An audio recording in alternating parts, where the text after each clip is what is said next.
Hi friends, చూడండి ఈరోజు అయితే నేను ఒక కాయ అయితే తీసుకొచ్చాను. దీన్ని అయితే ముంతమాడికాయ అయితే అంటారు.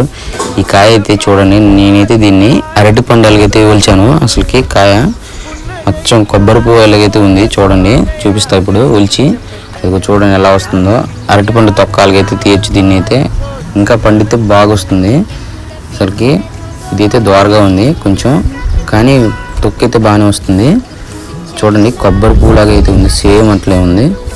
మీరు ఎప్పుడైనా ఇలాంటి ఈ కాయని అయితే తినుంటే కామెంట్ అయితే చేయండి.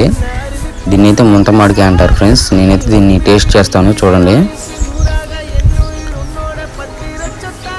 టేస్ట్ అయితే మామూలుగా లేదు ఫ్రెండ్స్, చాలా తీయగా ఉంది కాయ. ఎప్పుడైతే తినలేదు దీన్ని అయితే ఒక స్లేక్స్ అయితే నోట్లో వేసుకుందాం మనం.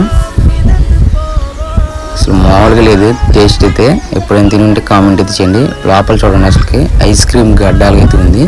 కట్ చేస్తే అసలుకి ఎలా ఉందో చూడండి.